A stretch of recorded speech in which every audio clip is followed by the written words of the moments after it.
the grave of the 100-head Rudyard Kipling. There's a widow in sleepy Chester who weeps for her only son. There's a grave on the Pabang River, a grave that the Burmans shun.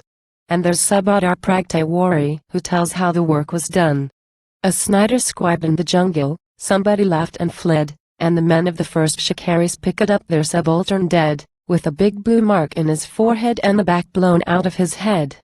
Subadar Pragtawari, Jamadar Hirlau, took command of the party, 20 rifles in all, marched them down to the river as the day was beginning to fall. They buried the boy by the river, a blanket over his face. They wept for their dead lieutenant, the men of an alien race. They made a samad in his honor, a mark for his resting place. For they swore by the holy water, they swore by the salt they ate, that the soul of Lieutenant Eshmet Sahib should go to his God in state, with 50 file of Burmans to open him heaven's gate. The men of the first Shikaris marched till the break of day, till they came to the rebel village, the village of Pabang Me. A jingale covered the clearing, caltrops hampered the way. Subadar Pragtawari, bidding them load with ball, halted a dozen rifles under the village wall. Sent out a flanking party with Jamadar Hirlau.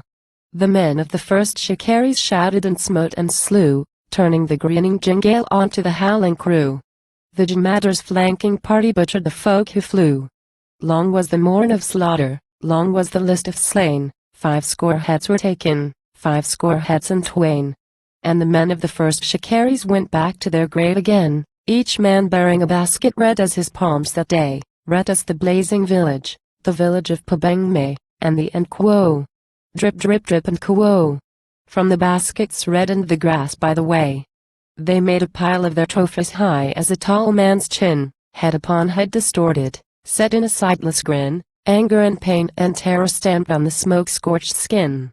Subadar Pragtawari put the head of the bow on the top of the Mount of Triumph, the head of his son below, with the sword and the peacock banner that the world might behold and know. Thus the samad was perfect, thus was the lesson plain of the wrath of the first Shikaris, the price of the white man slain. And the men of the first Shikaris went back into camp again. Then a silence came to the river, a hush fell over the shore, and bows that were brave departed, and Snyders scribed no more.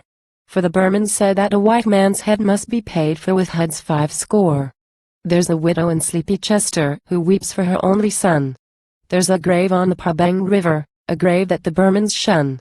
And there's Subadar Pragtawari who tells how the work was done.